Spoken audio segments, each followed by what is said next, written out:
MSLI T V, رہنمائی بدلتی دنیا کے لیے۔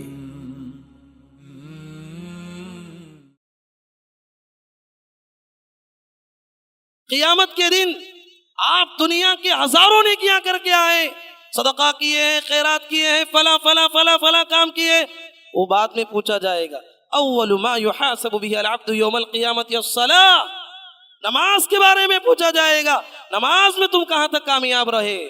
دنیا کے ہزاروں نیکیاں کر لیے، نماز میں ایک سست تھے، نماز میں کامیاب نہیں ہوئے، آپ کے سارے مراحل آخرت میں مشکل ہو جائیں۔ نماز کی حفاظت کرنے والے کے لیے کہا گیا من حافظ علیہا کانت لہ نور و برہان و نجات یوم القیامہ، کہا کہ جو آدمی نماز کا اہتمام کرتا ہے اس کے لیے قیامت کے دن ایک دلیل دی جائے گی، ایک نور دیا جائے گا جس کی روشنی میں وہ چلے گا، آخرت میں اسے نجات ملنے والی ہے۔ ومن لم يحفظ عليها لم يكن له نور ولا برهان ولا نجاة وكان يوم القيامة مع قارون وفرعون وهامان وأبي بن خلف۔ اللہ اکبر، قارون، فرعون، حامان، ابی بن خلف اس دنیا کی زمین کے، اس دھرتی کے سب سے بڑے ظالم گزرے، بدترین انسان گزرے۔ محمد الرسول اللہ صلی اللہ علیہ وسلم نے کہا حشر کے میدان میں اللہ اس کے ساتھ اسے کھڑا کرے گا جو بے نمازی ہے، نماز کے سلسلے میں سستی کرتا ہے، فرعون، قارون، حامان، اس کے ساتھ اسے کھڑا کرے گا۔ ظالموں کا کیا حشر ہونے والا، اور ان کے بازو میں کون کھڑے گا؟ بے نمازی ہے، نماز کے سلسلے میں سستی کرنے والا۔ اگر ہماری نماز اتنی کمزور ہو، اللہ سے تعلق کہاں مضبوط ہوگا؟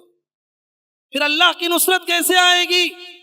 اسی لیے تو مسلمان در بدر کے ٹھوکریں کھا رہی ہے، مسلمانوں پہ ذلت چھائی ہوئی ہے۔ اللہ سے جڑ جائیے۔ محمد الرسول اللہ صلی اللہ علیہ وسلم جب بھی کوئی پریشانی ہوتی پہلے نماز کو یاد کرتے تھے۔ اذا حزبه امر فزع الى الصلاۃ، کیا ہوا تیز چلی، نبی کریم صلی اللہ علیہ وسلم نماز پڑھتے تھے، اللہ سے دعا کرتے تھے کہیں یہ ہوا جو ہے عذاب کا ذریعہ نہ بن جائے۔ آپ ذرا سوچئے میرے بھائیوں، نماز کو ہم نے بہت لائٹ لے لیا ہے، بہت ہلکا لے لیا ہے، مرض الموت میں ہے۔ محمد الرسول اللہ صلی اللہ علیہ وسلم کہتے ہیں کہ جماعت کا وقت ہو گیا، کہا کیا میرے صحابہ نے نماز پڑھ لی؟ کہا گیا کہ اللہ کے نبی آپ کے انتظار میں صحابہ بیٹھے ہوئے ہیں۔ آپ پر پانی اونڈیلا گیا، آپ پھر ہوش میں آئے، پھر تھوڑی دیر کے بعد بے ہوش ہو گئے۔ پھر اللہ کے نبی صلی اللہ علیہ وسلم کو ہوش آیا، کہا کہ کیا میرے صحابہ نماز پڑھ لیے؟ کہا کہ آپ کے انتظار میں بیٹھے ہیں اللہ کے نبی۔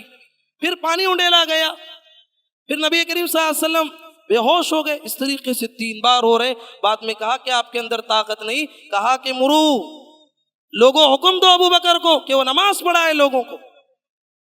تو اس طریقے سے اللہ کے نبی صلی اللہ علیہ وسلم مرض الموت میں اپنی زندگی کے آخری ایام میں نماز کے بارے میں کتنی سنجیدگی سے بات چیت کر رہے ہیں، اور آپ کے آخری الفاظوں میں ایسے الفاظ تھے الصلاۃ الصلاۃ، اے میری امت کے لوگوں، آخرت میں نجات چاہتے ہو، اللہ سے اپنے تعلق کو مضبوط کرنا چاہتے ہو، نماز سے اپنے تعلق کو مضبوط کرو۔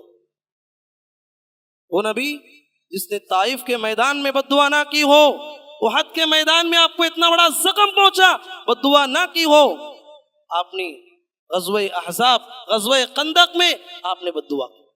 کیوں بد دعا کی پتہ ہے؟ آپ کی عصر کی نماز وقت سے ہٹ گئی۔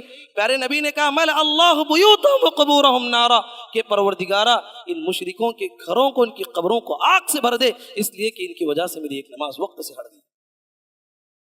تو میرے بھائیوں، نماز سے اپنے رشتے کو جوڑیے۔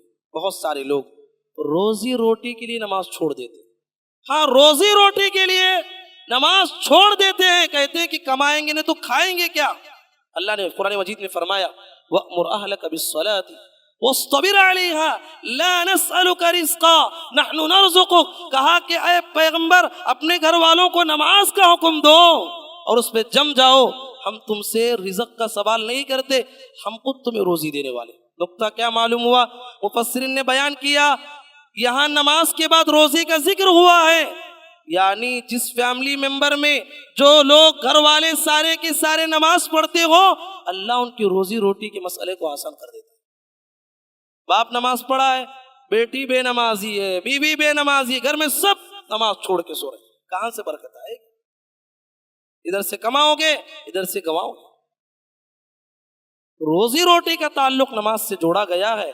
آپ کی زندگی میں برکت چاہتے ہیں، نماز سے جڑ جائیے۔